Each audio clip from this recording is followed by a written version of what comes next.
Retail arbitrage, mostly, Ross, Marshalls. I was scanning a lot of like Nike stuff. How did it all start with Amazon business? Retail arbitrage is the easiest way to start. How did you learn about the product sourcing? In the past 18 months, I probably spent close to $12,000 to $15,000 on different coaches and mentors. That was my first ever purchase from Ross to sell on Amazon. That was enough proof of concept for me. Hey, this works. What do you think is the key to scale up on Amazon? One thing that really helped me kick it into gear and even go full time was getting. Hello ladies and gentlemen, today BQool invited a very special Amazon seller who used to be aircraft painter and now he moved to be an Amazon entrepreneur. So today he will share with us like how did he start his Amazon business, how he's able to find the profitable items all the time, and then how he built his successful business. So ladies and gentlemen, let's welcome Vlad on our channel. Hey Vlad, how are you? Hey man, thanks for having me, appreciate it.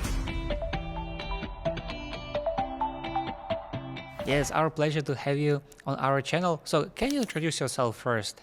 Yeah, absolutely. My name is Vlad. I'm a full-time Amazon seller. I started selling around 2021 when the whole world went on lockdown, more or less. We were out of work temporarily, and that's how it all started. And eventually, like 6 to 8 months later, I ended up started making more money doing Amazon than I was working my job, which was like 60 hours a week, painting airplanes. It was kind of cool, but it was tiring, 12-hour days and night shifts and stuff like that. But Was it Amazon business your first business that you tried to do, or you tried something else before? yeah, Amazon, I've tried multiple things online before, nothing really became successful or anything like that. Amazon was definitely one of the things that I tried, that I took seriously, that I put in a lot of time, effort, and money in. How did it all start with Amazon business? Like, what was the first step? And then, like, was it Oh yeah. retail You asked me- arbitrage first? Yeah. Going back to the whole COVID thing, when we were sitting at home, I was just scrolling on TikTok and I saw a little bit about, reselling online, and I've sold stuff on Facebook Marketplace here and there, but I haven't, really never even knew about selling on Amazon. A lot of people don't. When people ask, hey, where'd you buy it? People just say Amazon. They don't realize that, 2/3 of all sellers are private sellers, smaller sellers like myself and smaller companies. But I found a TikTok that talked about a little bit about it, ended up buying a course later. That was kind of a little bit of a mess because that guy kind of ended up ghosting the group later. He was just a course seller, never really thought a lot of people there. That didn't really stop me. I found another person who actually, ended up being my mentor. I paid him to teach me properly how to really do it right. And from there, that's when it really kind of helped me getting the proper mentorship, and it took off my Amazon journey. And do you remember like how much money did you start with your Amazon business? Yeah, my first purchases actually just went around to Ross and Marshalls, just scanning random stuff to see what I can buy. I think I bought like 7 freezer lights. That was my first ever purchase from Ross to sell on Amazon. They were those little as seen on TV, and I'd never recommend anybody buy those now because they're an IP violation waiting to happen. But at that time, I didn't know, and I didn't have necessarily the right coaching, but it was probably, 30, 40 bucks when that was my first ever shipment. I think I lost money on that one because I sent those 7 items in and it cost me more to send them in because they got split up into 3 different shipments. And, but it didn't matter, that time when the first few sales came in, it was exciting to see. And eventually, once I seen those 7 items sell, that was enough proof of concept for me. Hey, this works. And I started slowly buying more and more items. So it was never one full amount of money. I just slowly began buying inventory. So, I would say a couple thousand in the first month or 2. And then from there on, it just kept buying more, reinvesting more money, and, taking the money that I was working 50, 60 hours a week and putting a little bit of that every week into the Amazon business. Small amounts growing exponentially larger over time. Okay, perfect. And then like, did you start with retail arbitrage first? Yep, pretty much. Retail arbitrage, mostly, Ross, Marshalls. I was scanning a lot of like Nike stuff. I sold a lot of Nike clothes, Under Armour. That's how I started. And what do you think about those business models? Like, how do they are different, and like what?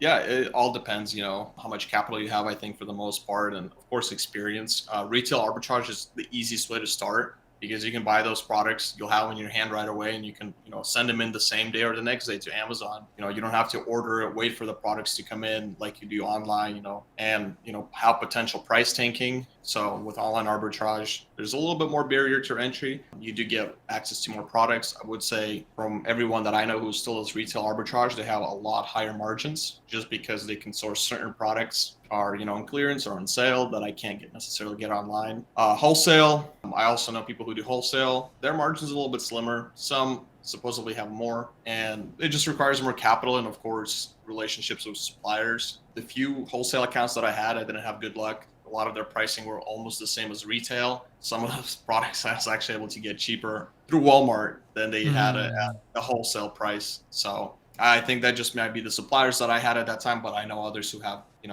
good wholesale distributors. Wholesale is definitely a good business model as well. I'm not hating on it. It's just not something that I do at the moment. And in terms of private label, I think it's great as well. I'm slowly adding more and more products. It's just very consuming on cash in terms of ad spend. I spent like $5,000 just in ads the first 4 or 5 months just to get Oh, that wow. product, to get sales, to get reviews, to get ranking. And, now it's finally becoming profitable where my ACOS is, all in line and making me money. So it's not necessarily the most beginner friendly because it's capital intensive. And with Mhm. private label, there's still no guarantee that you're going to be profitable.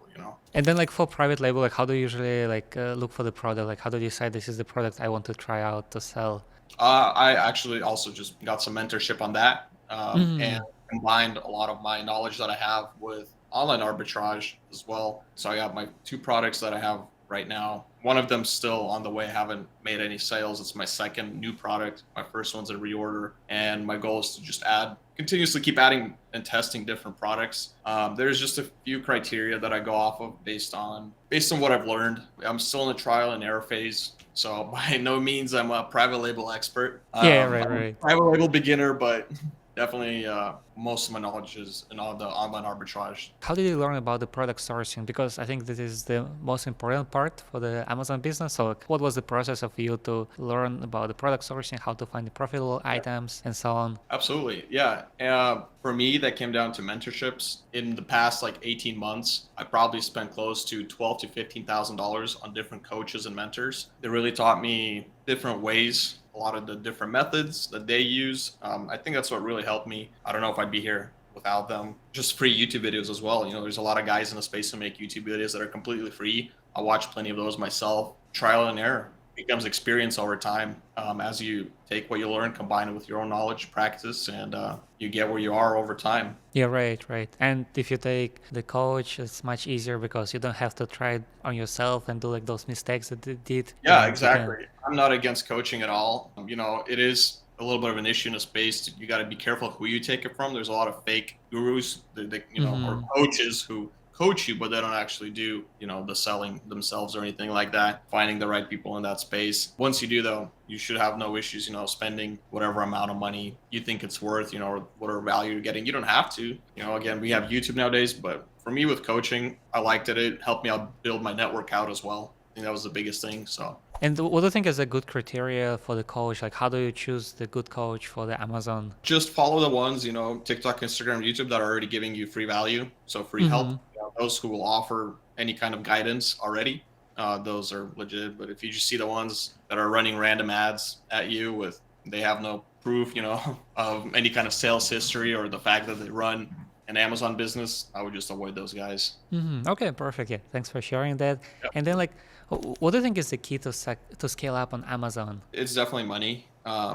So as my business began to grow, one thing that really helped me kick it into gear and even go full time was getting a loan. At that time, I was able to actually, when I started out with my own cash, I was able to get to like 15 to 25,000 in sales at that time. And by the time I got to that point, probably 4 or 5 months in, I was able to go to my local bank, show them those numbers. That way the banker seen everything like, okay, this works. You already have a business that's operating. And I was, already profitable at that time. It was not too much, but nonetheless, it was enough for them. And I was able to get a $20,000 loan. They were giving away as well because this was, right during the whole pandemic issue. So I got an SBA loan, and I took that money, started buying way more inventory, sending FBA, FBM, and that's kind of how I've been able to scale it to where I am now. And I'm not the biggest seller, I've had a little bit of a plateau. That's my own fault, not necessarily, I kind of chose to be where I am right now, where I'm comfortable being at. All right, so yeah, I think this is a good suggestion for the people. Then, like, when it comes to the repricing, like, when did you start to use the repricer for your Amazon business? Yeah, so the repricer started eventually once I had a certain amount of ASINs, and it began really get annoying when people start undercutting me by a penny. And I Mm. was, I wasn't getting the buy box anymore. And I tried one repricer, it didn't work. Ended up coming across BQool, and at that time, I don't remember when AI was introduced. Maybe was it early 2021? Do you remember? Or was it Yeah, earlier? I think like a few years ago, first Was I it? was at Maybe, launch. and maybe that's when I've probably seen it and probably when I joined. And that's actually one of my favorite features about BQool is using the AI repricer. AI profit booster is like what I use 90% on all my listings. I messed with a few other ones, with a little bit of the settings, but in my experience, the AI profit booster has worked so well for me. Besides adjusting a few minimum maximums once in a while, ever since I got it, it was a complete game changer because of my buy box wins. You kind of set it and forget it type of deal. Perfect example was today.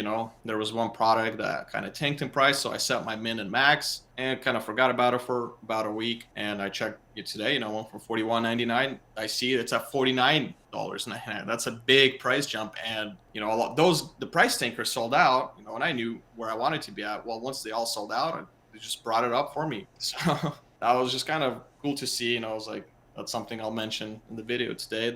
And if you don't have that repricer, right, and you have it set at that certain price, if say I still at a $41.99, all those guys sold out, I would have just kept selling it at $49.99. I would have never captured those extra $7-8 per unit worth of profit. It was a pretty fast moving product as well. So 5 to 10 units a day. So it was a significant amount of money. $8 on 10 units, $80. So Yeah, right, and right. I paid for I almost paid for the AI repricer for 1 month. Literally, just those couple of hours of repricing. And especially because when you have like a lot of listings, like it's gonna be really hard for you to reprice it and track Absolutely. It all would the just get listings. completely annoying. Yeah, it'll Yeah. get tiring, annoying, and sometimes you can't. Sometimes you get busy, you do something, you forget about it for 1 or 2 hours. A lot of sales happen in those 1 or 2 hour period, especially you're selling a significant amount of inventory. Because I'm selling probably about 2,000 units a month, maybe more. I'd have to check my last 30 days of sales or more. The repricer makes a huge difference. Those pennies start to add up once you start getting into the thousands of units per month.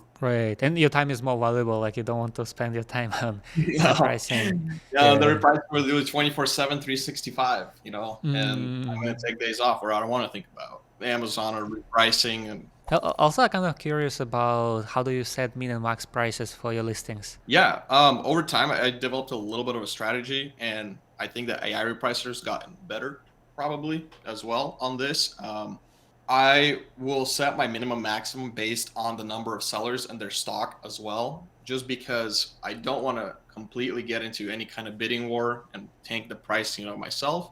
I'll set my price, my minimum a couple dollars, above my break even, and then my maximum anywhere, so it doesn't hit the pricing error and deactivate the listing. Usually that's, just something reasonable. Or I'll already look at keep a history and see what the max price was in the past and set it to that and let it do its thing. If I notice, and I check my repricers or my listings regularly, pretty much daily, I'll look through all my ASINs. If I notice it's at its minimum, usually I'll know because I set everything at 99. So it'll be, 41.99 at the minimum. So if I see a 99, I'll be like, oh, well, that's my minimum. And I'll check to see what's going on. Oh, it's 2 sellers who tanked it, below that price, but he has 3 in stock. The other guy has 4. They're going to sell out by the end of the day. And okay, so I'll leave it at that. If there's a big seller with 200-300 units that came in, which does happen, drop the price a little bit lower, break even, get out of that listing, and wait for them to sell out or for the price to go up, then I'll send in more inventory. But with the AI repricer, it's so easy for the most part. As long as you watch your minimum and adjust it based on the other seller's stock, you can't lose money. Yeah, right, right. I heard people make mistakes while they accidentally put the wrong number, but that's not the repricer's fault. That's, human error. So Yeah.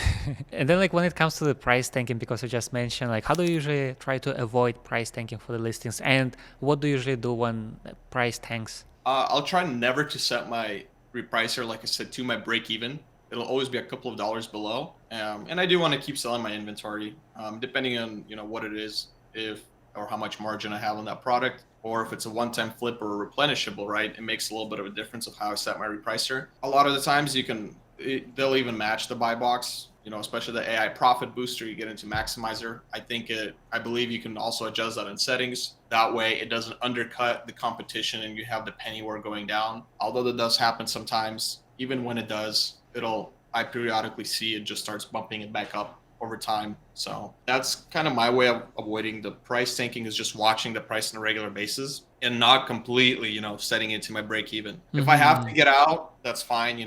I'll still set, whatever the break even price is. And I try to watch that though. I'll watch other sellers talk and the seller count on Keepa. That way, if I see a drastic spike, I don't send any more units. That way I'm not stuck holding a lot of inventory. All right, And yeah, that's price thinking. yeah, that's a good way. And then like when it comes to the busy seasons, like how do you usually reprice it then? Yeah, make sure that, as like I said, watch seller count as well. That's another big one. One thing I'm doing right now, or even recently, I actually did that after I saw that product. I saw the seller count completely go down, so I raised my minimum completely again on the repricer that way, and I raised my maximum because I noticed one of my items actually hit a maximum price. And as we get closer to Q4, or we're already in Q4, but as we get closer to November, December, a lot of the people are going to start running out of stock as volume picks up and the facilities are taking forever to check in. Make sure, I would say to anybody, make sure you raise your maximum prices for sure, both on your minimum and on your maximum,